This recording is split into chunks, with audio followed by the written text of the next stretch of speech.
ತ್ರಿಗುಣಗಳಿಂದ ಕೊಬ್ಬಿರುವಂತಹ ಟೊಂಗೆಗಳು ಅದು ಎರಡೂ ಭಾಗಗಳಿಗೆ ವ್ಯಾಪಿಸಿಕೊಂಡು ನಿಂತಿವೆ. ಇಂದ್ರಿಯಗಳಿಗಿರುವಂತಹ ವಿಷಯಗಳೇ ಚಿಗುರುಗಳಾಗಿ ಆಕರ್ಷಕವೆನಿಸ್ತಾ ಇರ್ತಾರೆ. ಇದರ ಬುಡದ ಗಟ್ಟಿ ಭಾಗ ಏನಿದೆ ಅದು ಜೀವಿಗಳ ಕರ್ಮಕ್ಕೆ ತಕ್ಕಂತೆ, ಅಂದ್ರೆ ಬೇರಿನ ಉಪ ಬಿಳಲುಗಳು ಅಥವಾ ಸಣ್ಣ ಸಣ್ಣ ಬೇರುಗಳು ಕೂಡ ಭೂಮಿಯಲ್ಲೂ ಕೂಡ ಎಲ್ಲಾ ಕಡೆ ಹಬ್ಬಿಕೊಂಡಿದೆ. ಭೂಮಿಯಲ್ಲೂ ಹಬ್ಬಿಕೊಂಡಿದೆ, ದಿವಿಯಲ್ಲೂ ತುಂಬಿಕೊಂಡಿದೆ. ಅಂದ್ರೆ ಎಲ್ಲಾ ದಿಕ್ಕುಗಳಲ್ಲೂ ವ್ಯಾಪಿಸಿಕೊಂಡು ಈ ಮರ ನಿಂತಿದೆ. ಅವ್ಯಕ್ತೆ ಅಪಿ ಸೂಕ್ಷ್ಮ ರೂಪೇಣ ಸಂತಿ ಶರೀರಾದೌ ಚ ಭೂತಾನಿ ಇತ್ಯಧಶ್ಚ ಊರ್ಧ್ವಂಚ ಪ್ರಸೃತಾಃ. ಅವ್ಯಕ್ತವಾಗಿದ್ರು ಕೂಡ, ಕಾಣದೇ ಇದ್ರು ಕೂಡ ಸೂಕ್ಷ್ಮ ರೂಪದಿಂದ ವ್ಯಾಪಿಸಿಕೊಂಡಿದೆ. ಈ ಅವ್ಯಕ್ತ ಅಂದ್ರೆ ಕಾಣದಿರುವುದು ಅಂದ್ರೆ ಇಲ್ಲ ಅನ್ನುವ ಸ್ಥಿತಿಗೆ ಬರುತ್ತೆ. ಹಾಗಾಗಿ ಅದನ್ನ ಸೂಕ್ಷ್ಮ ರೂಪದಿಂದ ಶರೀರಗಳಲ್ಲಿ ಭೂತಾನಿ ಸೂಕ್ಷ್ಮ ರೂಪೇಣ ಸಂತಿ.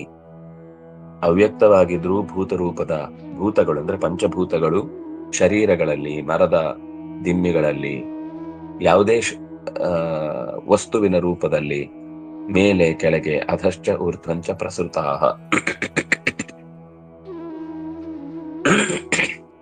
ಗುಣೈಹಿ ಸತ್ವರಜಸ್ಸು ತಮಸ್ಸು ಮೊದಲಾದ ಗುಣಗಳಿಂದ. ಪ್ರತೀತಿ ಮಾತ್ರ ಸುಖತ್ವಾತ್ ಪ್ರಬಾಳಾಹ ವಿಷಯಾಃ. ಕೇವಲ ಮೇಲುನೋಟಕ್ಕೆ ಸುಖ ಅನ್ನಿಸುವ ರೀತಿಯ ಸುಖಗಳು ಅನ್ನುವ ಕಾರಣಕ್ಕಾಗಿ ಪ್ರಬಾಳ ಅಂದ್ರೆ ಚಿಗುರುಗಳು. ಅದು ಸ್ವಲ್ಪ ದಿವಸ ಮಾತ್ರ ಚಿಗುರು ಬಣ್ಣದಿಂದ ತುಂಬಿರುತ್ತೆ. ಮತ್ತೆ ಯಥಾ ಪ್ರಕಾರ ಅದು ಬಲಿತಾದ ಮೇಲೆ ಒಣಗಿ ಸಾಯಲೇಬೇಕು. ಹಾಗೆ ಈ ಸುಖಗಳು ಕೂಡ ಕಾಣುವಾಗ ತುಂಬಾ ಆಕರ್ಷಕ ಅಂತ ಅನಿಸ್ತಾ ಇರುತ್ತೆ. ಅದರ ಹತ್ರ ಹೋದ್ಮೇಲೆ ಅಥವಾ ಅದರ ಬಳಕೆಗೆ ಬಂದ ಮೇಲೆ ಅದರ ವ್ಯವಸ್ಥೆ ಅಂತ ಅನ್ನೋದು ವಿಷಂ ಯಾಪಯಂತಿ ಇತಿ ವಿಷಯಾಃ. ಮೂಲಾನಿ ಭಗವದ್ರೂಪಾಣಿ, ಅಂದ್ರೆ ಆ ನಂತರ ದುಃಖವನ್ನೇ ತಂದು ಕೊಡುತ್ತಾ ಅನ್ನೋದಕ್ಕೆ ವಿಷಯ ಅಂತ ಹೆಸರು. ಮೂಲಗಳು ಯಾವುದು?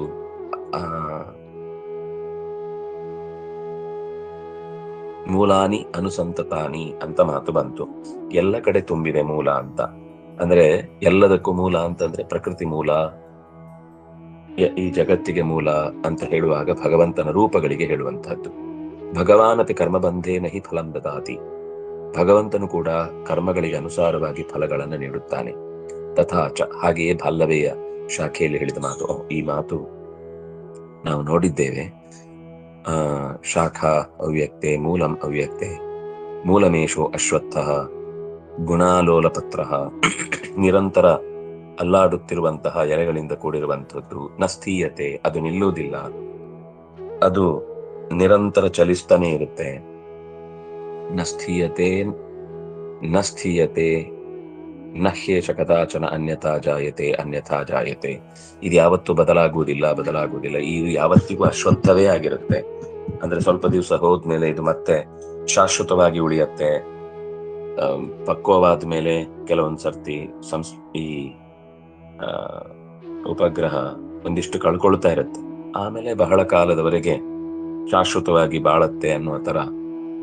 ಅದು ಶಾಶ್ವತ ಅಲ್ಲ, ಆದ್ರೂ ಕೆಲವೊಂದ್ ಸರ್ತಿ ಚೆನ್ನಾಗಿ ಬಲಿತು ಗಟ್ಟಿ ಆದ್ಮೇಲೆ ಹೋಗ್ತಾ ಇನ್ನಷ್ಟು ಅದು ಹೆಚ್ಚು ಬಲಯುತವಾಗುತ್ತೆ ಅನ್ನುವ ರೀತಿಯ ಮಾತುಗಳಿವೆ.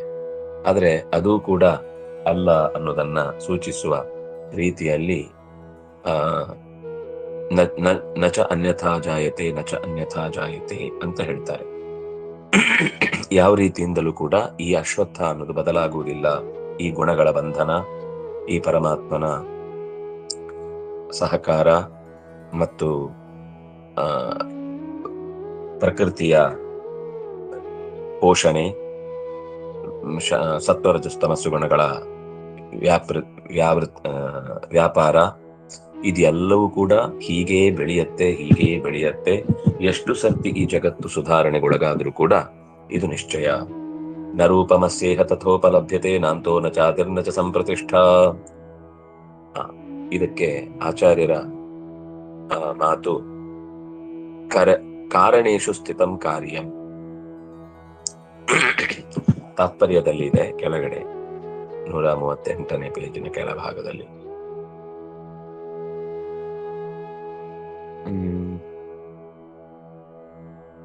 ಕಾರಣೇಶು ಸ್ಥಿತಂ ಕಾರ್ಯಂ ವ್ಯಾಪ್ತಂ ಕಾರ್ಯೇಶು ಕಾರಣಂ. ಕೆಲವು ವಸ್ತುಗಳು ಕಾರಣವಾಗಿದ್ರೂ ಕೂಡ ಅದು ಯಾವುದರದ್ದೋ ಕಾರ್ಯವಾಗಿರುತ್ತೆ. ಇನ್ನು ಯಾವುದನ್ನು ನಾವು ಕಾರ್ಯ ಅನ್ಕೊಂಡಿರ್ತೇವೋ ಅದರಲ್ಲಿ ಕಾರಣವಾಗಿಯೂ ಕೂಡ, ಈಗ ಅದು ಹೇಗೆ ಅಂದ್ರೆ ಮಡಿಕೆ ಅನ್ನೋದು ಕಾರ್ಯವಾದ್ರೂ ಕೂಡ ಮಣ್ಣು ಅನ್ನುವ ಕಾರಣ ಅಲ್ಲಿ ಇದ್ದೇ ಇರುತ್ತೆ. ಹಾಗೆಯೇ ಅಕಸ್ಮಾತ್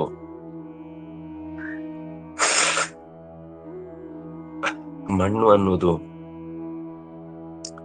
ಕಾರಣವಾಗಿದ್ರೆ ಅದು ಅತ್ಯಂತ ಸೂಕ್ಷ್ಮವಾದ ಪ್ರಕೃತಿಯ ಕಾರ್ಯವೇ ಆಗಿರುತ್ತೆ. ಕೆಲವು ವಸ್ತುಗಳು ಕಾರಣವೂ ಕಾರ್ಯವೂ ಎರಡೂ ಆಗಿರುವಂತಹದ್ದನ್ನು ನಾವು ನೋಡ್ತೇವೆ. ಅನ್ಯೋನ್ಯ ಸಂಯುತಾ ಶಾಖಾ ಮೂಲಾನಿತು ಸದೈವತು. ಈ ಅನೇಕ ಗುಣಗಳು ಒಂದಕ್ಕೊಂದು ಸಹಕಾರಿಯಾಗಿ ಸತ್ವದಿಂದ ರಜಸ್ಸು ಪ್ರವೃತ್ತವಾಗುತ್ತೆ, ರಜಸ್ಸಿನಿಂದ ತಮಸ್ಸು ಪ್ರವೃತ್ತವಾಗುತ್ತೆ, ತಮಸ್ಸಿನಿಂದ ಮತ್ತೆ ಸತ್ವ ಜಾಗೃತವಾಗುತ್ತೆ. ಹೀಗೆ ಕಾರಣ ಕಾರ್ಯಗಳು ಎರಡರಲ್ಲೂ ಎಲ್ಲ ಕಡೆನೂ ಒಂದಕ್ಕೊಂದು ವ್ಯಾಪಿಸಿಕೊಂಡು ನಿಂತಿದೆ ಅಂತ ಹೇಳ್ತಾ ಇದ್ದಾರೆ. ವಿಷಯಾ ದರ್ಶನೀಯತ್ವಾತ್ ಪ್ರವಾಳ ಸದೃಶ ಮತಾಹ. ನೋಡುವುದಕ್ಕೆ ಸೆಳೆತವನ್ನು ಉಂಟು ಮಾಡುವಂಥದ್ದಾದ್ರಿಂದ ಅದಕ್ಕೆ ಪ್ರವಾಳ, ಅದನ್ನ ಚಿಗುರು ಅನ್ನುವ ಶಬ್ದದಿಂದ ಗುರುತಿಸಿದ್ದಾರೆ. ಅನ್ಯೋನ್ಯ ಸಂಯುತಾ ಅಂದ್ರೆ ಒಂದಕ್ಕೊಂದು ಹೆಣೆದುಕೊಂಡೇ ಇರುವುದರಿಂದ, ಈ ನೀವು ಮರದ ಎಳಲುಗಳನ್ನು ನೋಡಿದ್ರೆ ಯಾವುದು ಮೂಲ ಬೇರು, ಯಾವುದರಿಂದಾಗಿ ಮರಕ್ಕೆ ಬೆಳವಣಿಗೆ ಆಗ್ತಾ ಇದೆ, ಎಲ್ಲವೂ ಎಲ್ಲದಕ್ಕೂ ಕೂಡ ಪರಸ್ಪರ ಸಹಕಾರಿಗಳಾಗಿ ಇರ್ತಾವೆ. ಅದರಿಂದಾಗಿ ವಸ್ತುತಃ ಮೂಲ ಬೇರಿನಿಂದ ಈ ಬಿಳಲುಗಳು ಆಮೇಲೆ ಹುಟ್ಟಿದ್ದು. ಆದ್ರೆ ಕೆಲವೊಂದು ಸರ್ತಿ ಅಂದ್ರೆ ಅದು ಬೇರು ಅನ್ನೋದು, ಬಿಳಲು ಅನ್ನೋದು ಕಾರ್ಯವಾಗಿತ್ತು, ಬೇರು ಅನ್ನೋದು ಕಾರಣವಾಗಿತ್ತು. ಈಗ ಬಿಳಲು ಕೂಡ ಕಾರಣವಾಗಿ ಬೇರೆ ತನಗೆ ಆ ಜಾಗದಲ್ಲಿ ಬೇಕಾದ ನೀರು ಆಹಾರ ಸಿಗದೆ ಹೋದಾಗ ಅದು ಈ ಬಿಳಲಿನಿಂದ ಆಹಾರವನ್ನ ಪಡೆದು ತಾನು ಬದುಕುವ ಪ್ರವೃತ್ತಿಯನ್ನು ತಾಳುವಂತ ಪ್ರಸಂಗ ಬಂದಿತ್ತು. ಹಾಗಾಗಿ ಯಾವುದಕ್ಕೂ ಕೂಡ ಪರಸ್ಪರ ಹೊಂದಾಣಿಕೆಯಿಂದ ಬದುಕುವಂಥದ್ದೇ ಈ ಜಗತ್ತಿನ ನಿಯಮ ಅನ್ನೋದನ್ನ ನಿರೂಪಣೆ ಮಾಡಿದ್ರು. ಅಸ್ಯ ರೂಪಂ ನ ತಥಾ ಇಹ ಉಪಲಭ್ಯತೆ. ಅಸ್ಯ ರೂಪಂ, ಈ ಇಡೀ ಜಗತ್ತಿನ ಇಷ್ಟು ಹೇಳಿದ್ರಲ್ಲ ವೃಕ್ಷ ಅಂತ, ಇದನ್ನ ನಾವು ತಿಳ್ಕೊಂಡ್ ಬಿಡಬಹುದಾ ಅಂದ್ರೆ ಈ ಜಗತ್ತು ಅನ್ನುವ ಮರವನ್ನ ನಾವು ತಿಳ್ಕೊಳ್ಳಿಕ್ಕೆ ಆಗುದಿಲ್ಲ. ಇದರ ಅರಿವು ನಮಗೆ ಅದು ಹೇಗಿದೆಯೋ ಹಾಗೆ ಕಾಣಿಸುವುದಕ್ಕೆ ಸಾಧ್ಯವೇ ಇಲ್ಲ, ಹಾಗೆ ಬರ್ಲಿಕ್ಕೆ ಆಗುದೇ ಇಲ್ಲ. ಯಾಕೆಂದ್ರೆ ಅದರ ತುದಿಯೂ ಗೊತ್ತಿಲ್ಲ, ಮಧ್ಯವೂ ಗೊತ್ತಿಲ್ಲ. ನಾಂತೋ ನ ಚಾದಿರ್ ನ ಚ ಸಂಪ್ರತಿಷ್ಠ ನ ಚ ಅಂತಃ ನ ಚ ನ ಚ ಆದಿಹಿ. ನ ಚ ಅಂತಃ ನ ಚ ಆದಿಹಿ, ಅದಕ್ಕೆ ತುದಿ ಇಲ್ಲ, ಕೊನೆ ಇಲ್ಲ. ನ ಚ ಸಂಪ್ರತಿಷ್ಠ, ಅದಕ್ಕೆ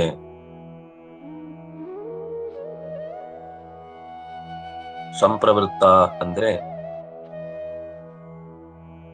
ಬೇಕಾದಷ್ಟು ರೀತಿಯ ಸಂಪ್ರತಿಷ್ಠ,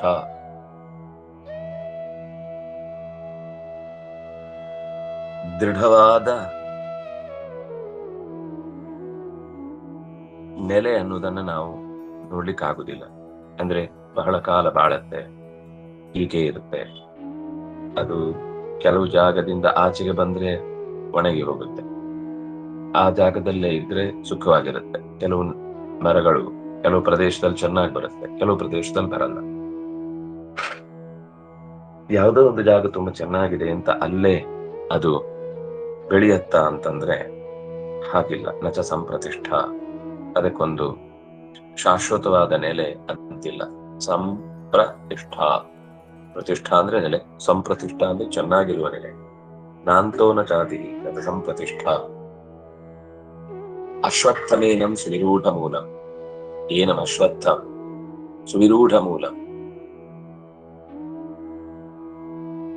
ಮೂಲ ಅಂತಂದ್ರೆ ಬೇರು, ಆಳದ ತನಕ ಇದರ ಬೇರು ಹಬ್ಬಿದೆ.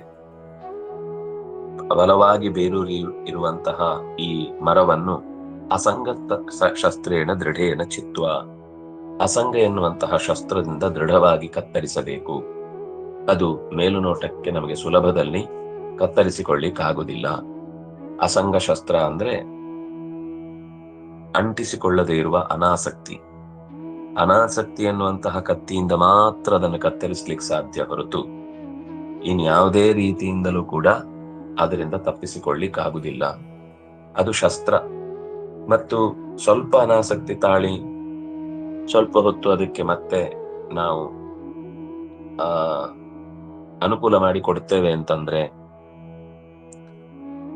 ಅದು ಮತ್ತೆ ಯಥಾ ಪ್ರಕಾರ ಮೊದಲಿನಂತೆ ವ್ಯಾಪಿಸುತ್ತೆ. ಹಾಗಾಗಿ ದೃಢೇನ ಚಿತ್ವ, ದೃಢವಾಗಿ ಛೇದ ಮಾಡುವ, ಕತ್ತರಿಸುವ ಶಕ್ತಿಯನ್ನ ಹೊಂದಿಕೊಂಡೇ ಆ ಅಸಂಗವನ್ನು ಬಳಸಿಕೊಂಡ್ರೆ ಬೇರು ಸಮೇತ ಅದು ನಿವಾರಣೆ ಮಾಡುವುದು ಸಾಧ್ಯವಾಗುತ್ತೆ ಅಂತ ಒಟ್ಟು ಆ ಪದ್ಯದಲ್ಲಿ ಅಭಿಪ್ರಾಯವನ್ನು ನಿರೂಪಣೆ ಮಾಡಿದ್ರು. ಈ ಪದ್ಯ 2 ಪದ್ಯಗಳನ್ನು ಒಟ್ಟಿಗೆ ನಾವು ಚಿಂತಿಸುವುದು ಉತ್ತಮ ಅನ್ನುವ ದೃಷ್ಟಿಯಿಂದ ನೋಡಿದ್ರೆ, ತತಃ ಪರಂ ತತ್ಪದಿ ಪರಿಮಾರ್ಗಿತವ್ಯಂ ಯಸ್ಮಿನ್ ಗತಾ ನ ನಿವರ್ತಂತಿ ಭೂಯಃ ತಮೇವ ಚಾದ್ಯಂ ಪುರುಷಂ ಪ್ರಪದ್ಯೇ ಯತಃ ಪ್ರವೃತ್ತಿ ಪ್ರಸೃತಾ ಪುರಾಣಿ. ಈ ಪರತತ್ವವನ್ನ ಹುಡುಕ್ತಾ ಹೋಗಬೇಕು. ತತಃ ಪರಂ, ಪರತತ್ವವನ್ನ ಪರಿಮಾರ್ಗಿತವ್ಯಂ, ನಿರಂತರ ಹುಡುಕಬೇಕು, ಅರಸಬೇಕು. ಅದು ಪರಿತಃ ನಿರಂತರ ಹುಡುಕ್ತಾ ಇರ್ಬೇಕು. ಒಂದು ದಿವಸ ಹುಡುಕಿದ್ರೆ ಸಾಕಾಗುದಿಲ್ಲ.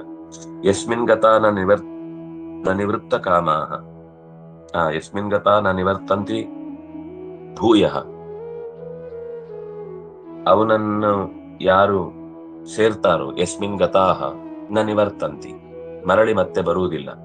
ತಮೇವಚ ಆದ್ಯಂ ಅಂದ್ರೆ ನಾವು ಯಾವುದನ್ನು ಹುಡುಕ್ಬೇಕು ಅಂದ್ರೆ ಎಲ್ಲಿ ಹೋದ್ರೆ ನಾವು ಮತ್ತೆ ಮರಳಿ ಬರ್ಲಿಕ್ಕಿಲ್ವೋ ಆ ಜಾಗವನ್ನು ಹುಡುಕ್ಬೇಕು. ತಮೇವಚ ಆದ್ಯಂ ಪುರುಷಂ ಪ್ರಪದ್ಯೆ, ಅಂತಹ ಭಗವಂತನನ್ನೇ ಆದ್ಯಂ, ಎಲ್ಲದಕ್ಕಿಂತ ತುದಿಯಲ್ಲಿರುವವನು, ಪುರುಷಂ ಎಲ್ಲರೊಳಗೆ ಸೇರಿದವನು, ಅವನನ್ನೇ ಪ್ರಪದ್ಯೆ ಹೊಂದುತ್ತೇನೆ. ಯತಃ ಪ್ರವೃತ್ತಿ ಪ್ರಸೃತಾ ಪುರಾಣಿ, ಯಾರಿಂದಾಗಿ ಈ ಜಗತ್ತಿನ ಪ್ರಯಾಣ ಆರಂಭವಾಗಿದೆಯೋ, ಪ್ರಸೃತ ವ್ಯಾಪಿಸಿದೆಯೋ, ಪ್ರವೃತ್ತಿ ಅಂತಂದ್ರೆ ನಮ್ಮ ಚಟುವಟಿಕೆಗಳು ಪ್ರಾಚೀನವಾದಂತಹ ರೀತಿಯಲ್ಲೇ ಮತ್ತೆ ಮತ್ತೆ ಅದೇ ರೀತಿ ನಗುವುದು ಅಂದ್ರೆ ಮುಖ ಅರಳುವುದೇ ಹೊರತು ಅಳುವುದನ್ನ ನಗುವುದು ಅಂತ ಹೇಳಿಕ್ಕಾಗುದಿಲ್ಲ, ನಗುವುದನ್ನ ಅಳುವುದು ಅಂತ ಹೇಳಿಕ್ಕಾಗುದಿಲ್ಲ. ಹೇಗೆ ಜಗತ್ತಿನಲ್ಲಿ ಈ ಹಿಂದಿನಿಂದ ದೈಹಿಕವಾದ ಅಥವಾ ಪ್ರಾಪಂಚಿಕವಾದ ಚಟುವಟಿಕೆಗಳು ನಡೀತಾ ಇವೆಯೋ ಅದೇ ರೀತಿ ಮತ್ತೆ ಮತ್ತೆ ಪ್ರವೃತ್ತಿಗಳು ಮುಂದುವರಿಯುವಂತೆ ಮಾಡುವಂತಹ ವ್ಯಕ್ತಿ ಯಾರೋ ಅವನನ್ನು ನಾನು ಶರಣಂ ಪ್ರಪದ್ಯೆ, ಎಲ್ಲರಿಗಿಂತ ಮೊದಲಿರುವವನು ಅವನು, ಎಲ್ಲರೊಳಗೆ ತುಂಬಿದವನು ಅವನು, ಅವನಿಗೆ ಶರಣಾದರೆ ಮಾತ್ರ ಈ ಹಿಂದಿನ ಪ್ರಯಾಣಕ್ಕೆ ಒಂದು ಅರ್ಥ ಬರುತ್ತೆ. ಯಾಕೆಂದ್ರೆ ಅವನು ನಮ್ಮ ಹಿಂದಿನ ಎಲ್ಲಾ ಟ್ರ್ಯಾಕ್ ರೆಕಾರ್ಡ್ಗಳನ್ನ ತಿಳಿದವನು ಅನ್ನುವ ಕಾರಣಕ್ಕಾಗಿ ಅವನನ್ನೇ ಶರಣಾಗ್ತೇನೆ. ಇನ್ಯಾರನ್ನ ಶರಣಾದ್ರೂ ಕೂಡ ನನ್ನ ಬದುಕಿನಲ್ಲಿ ಪೂರ್ಣವಾದ ಸೌಖ್ಯವನ್ನ ನಾನು ಪಡೆಯಲಾರೆ ಅನ್ನುವ ಹಿನ್ನೆಲೆಯಲ್ಲಿ ಭಗವಂತನನ್ನ ಪ್ರಪದ್ಯೇತ್ ಅಂತ ಅದಕ್ಕೆ ಅರ್ಥ ಅನ್ನುವ ದೃಷ್ಟಿಯಿಂದ ಭಗವಂತ ಯಾರನ್ನ ಪ್ರಪದ್ಯೆ, ನಾವು ಹೇಗೆ ಪ್ರಾರ್ಥನೆ ಮಾಡಬೇಕು ಅನ್ನುವುದನ್ನ ಸೇರಿಸಿ ಹೇಳಿದಂತೆ ಈ ಮಾತು ನಿರೂಪಣೆಗೊಂಡಿದೆ. ನಾಳೆ ಮತ್ತೆ ಅದರ ಮುಂದಿನ ಚಿಂತನೆಯನ್ನು ಸಂಧಾನ ಮಾಡೋಣ. ಶ್ರೀಹರಿ ಪ್ರಿಯತಾಂ ಶ್ರೀಕೃಷ್ಣ ಅರ್ಪಣಮಸ್ತು.